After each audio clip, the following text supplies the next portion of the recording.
Benih yang tumbuh. Lalu kata Yesus, beginilah hal kerajaan Allah itu, seumpama orang yang menaburkan benih di tanah, lalu pada malam hari ia tidur, dan pada siang hari ia bangun, dan benih itu mengeluarkan tunas, dan tunas itu makin tinggi. Bagaimana terjadinya, tidak diketahui orang itu.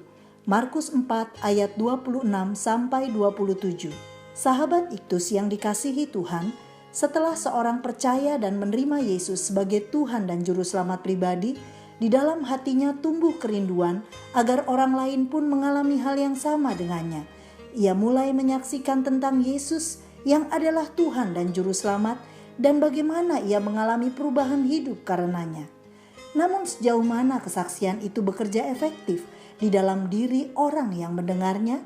Yesus menyampaikan perumpamaan tentang benih yang tumbuh dengan sebuah tujuan, yaitu mendorong para muridnya untuk tidak menjadi lemah dalam keterbatasannya sebagai seorang penabur. Karena sesungguhnya Allah yang akan menumbuhkan setiap benih yang telah ditaburkan. Secara lebih rinci, pengajaran ini akan diuraikan dengan melihat kisah benih yang tumbuh dalam 3 masa, yaitu masa penaburan, masa pertumbuhan, dan masa penuaian. 1. Masa penaburan. Ini adalah masa menabur benih Injil Kerajaan Allah yang digambarkan seperti seorang pekerja yang menaburkan benih di tanah. Ayat 26. Benih yang ditaburkan adalah Injil Kerajaan Allah, yaitu berita keselamatan di dalam Yesus Kristus, dan yang menjadi tugas pekerja itu hanyalah menaburkan benih di tanah. Tanah adalah ladang Tuhan, yaitu seluruh dunia. Keseharian penabur Allah, pada malam hari ia tidur, pada siang hari ia bangun. Ayat 27. Ini menunjukkan bahwa penabur adalah manusia biasa. Ia bukanlah seorang yang sempurna dengan kekuatan yang tidak terbatas, melainkan ia adalah seorang yang memiliki keterbatasan. Beristirahatlah menunjukkan keterbatasan dalam segala hal, baik secara fisik, skill, psikis, dan juga spiritual.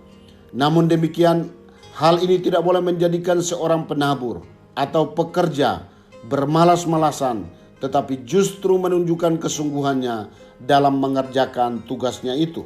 2. Masa pertumbuhan. Setiap benih yang sudah ditaburkan pasti bertumbuh. Dengan memperhatikan ayat 27b, maka didapati bahwa benih itu mengeluarkan tunas dan menjadi semakin tinggi, dan pertumbuhan itu tidak diketahui oleh si penabur. Istilah yang digunakan berarti secara otomatis benih itu bertumbuh. Ini berarti jika seorang telah menerima benih firman yang berisi kabar baik di dalam Yesus, maka secara otomatis benih itu akan mengerjakan pertumbuhan rohani dalam diri orang tersebut. Di dalam ayat 28, Markus sebagai penulis kitab menguraikan tentang sebuah proses yang terjadi mulai dari tangkainya, bulirnya, kemudian butir yang penuh isi dalam bulir itu. Inilah yang terjadi dalam proses pertumbuhan benih, bahwa semuanya tidak berlangsung secara instan, melainkan membutuhkan waktu. Dalam hal ini, yang sangat dibutuhkan adalah kesabaran penabur untuk menantikan benih yang ditabur mengalami pertumbuhan. 3. Masa penuaian. Musim menuai sudah tiba.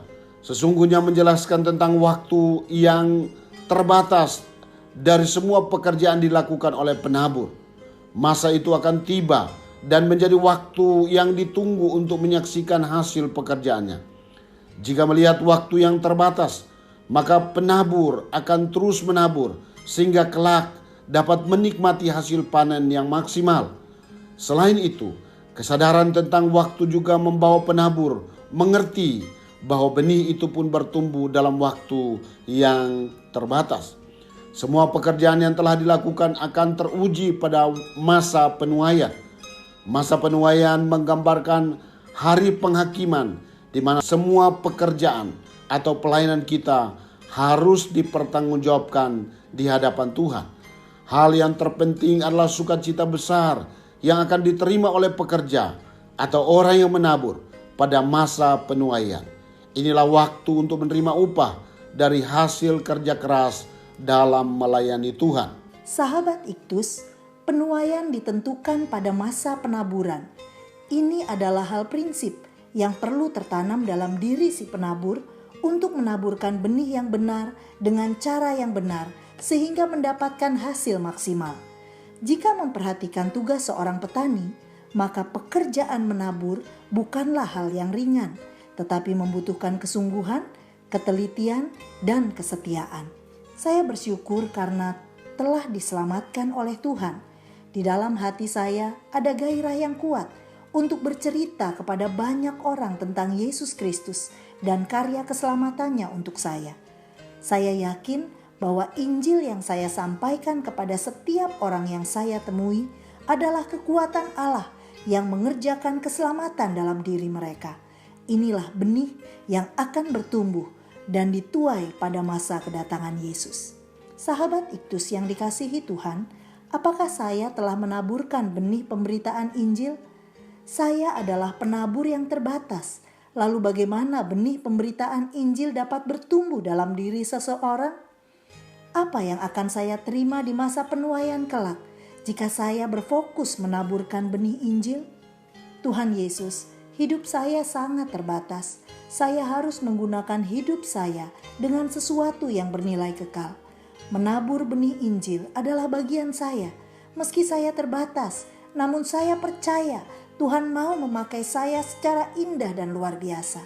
Urapi mulut saya untuk berani bersaksi tentang Yesus dan mempercayakan sepenuhnya bahwa benih Injil itu akan Tuhan tumbuhkan.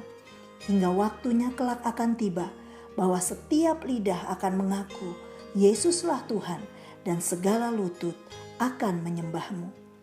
Amin. Bekerjalah selama masih siang, akan datang malam di mana tidak ada seorang pun yang dapat bekerja. Kristuslah